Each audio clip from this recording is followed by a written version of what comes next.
Hello, everybody. Happy Thursday. I hope you're doing well. Come on in. I'm glad to be able to go live today. I'm glad to be able to go live this Thursday evening. Happy Thursday, everybody. We are almost there at the end of the work week, and that is always good news. I'm Imari. If you don't know me, thank you so much for joining the group. This is an ongoing series of special education guidance and IEP support. So I'm happy to help all the families, all the moms, all the dads, all the parents, and the children who we serve. So let's begin. The topic of today's live is when to request a reconvene meeting. So during this ongoing series of IEP support and special education guidance, we've spoken about how to prepare for an initial IEP meeting, right? Which is the eligibility meeting. We've spoken about how to prepare for the annual IEP meeting, and now we're talking about a requested reconvene. So before I really get into it, I just want to talk to you guys, parents to parents, right? And just let you know why this is important. So if your child has been identified and eligible for an IEP, that means that you have taken the additional steps to not only recognize that there is an issue, but to go ahead and have them evaluated and dig a little deeper, right, to see what's going on and what potentially could be prohibiting their development or delaying it. And so throughout the IEP process, professionals, right, teachers, psychologists, therapists are constantly looking at your child, observing them, right? The thing is that sometimes in large school districts, a lot of things get missed. A lot of things get mulled over. And so that's why sometimes we see the same goals, really not that much progress, the same services, the same program kind of roll over from year to year to year. So it's important, right? Like I described in our last live that was about the annual. If you don't make a choice, if you don't choose something different, if you don't make a change, nothing changes. And so I really believe in empowering parents to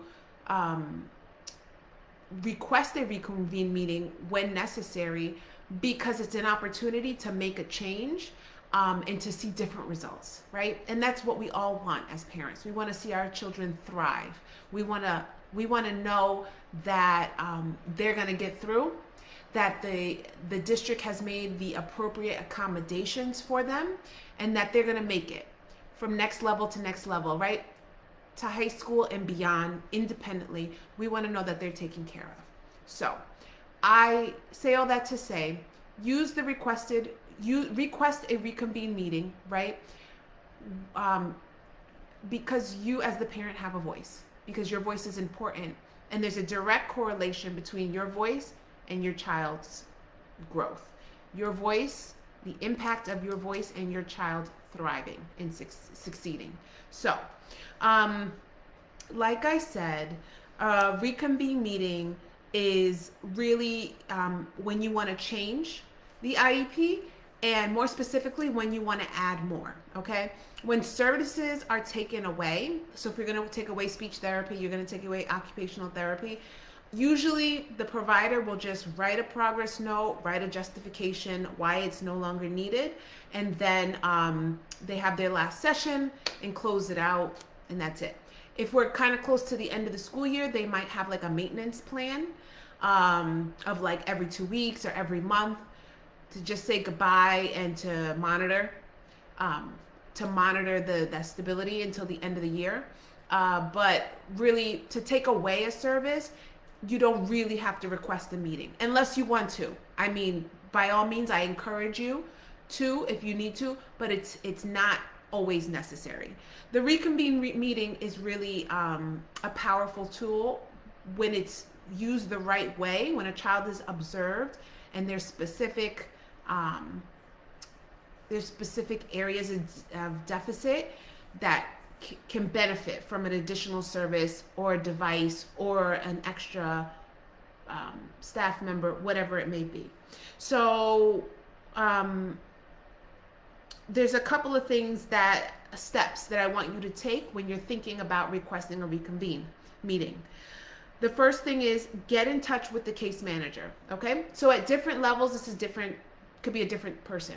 I know in the district that I work for in New York City, for preschool, there's an administrator who manages the case, right? In some other districts, and for older kids, it might be the school psychologist. Find out who's the person that's in charge of your child's IEP. Could even be the teacher, right? And get in touch with that person and let them know, I am requesting a reconvene meeting. I want to get together again. Be specific about your requests, okay? And so if you want your child to have a specific service, so if you believe that they need physical therapy, what you're going to do is you're going to request, you're going to make sure that there is already a PT eval, and that we're having a meeting then to interpret the results of that eval, okay? Next, you're going to put it in writing. Okay, so make sure everything is documented, whatever you're asking for, because there are deadlines, there are timelines around the time that you submit that letter and the district is notified. The school is under a timeline to then get everything started. So remember to put it in writing and always put the date and your signature. Make sure the team receives your request, right? A lot of parents send things in their kids' backpacks. Sometimes that works, sometimes it doesn't. So just make sure that the case manager has received your written request. It could even be an email, however things work in the district that your child is in. Next, know your district's timelines, right? So there are a lot of dates out there. I practice in New York and in Connecticut, so I'll say that in New York, for example, has 7 days to respond with the time and location of any IEP meeting. And Connecticut has 15 days to respond to a due process request, right? So it's different places. Check for what it is for your state, and then you'll know. And then the last step is to follow up with scheduling. So after the district has received your request, they say, we've got it. They notify you that they've received your request. Follow up and say, okay, so when is our IEP meeting going to be? A date and a time, so that you are prepared and can come in. So remember, an annual review is just that. It's an annual. It happens every year. Okay. So for example, if there was an annual meeting today for a fifth grader, February 28th,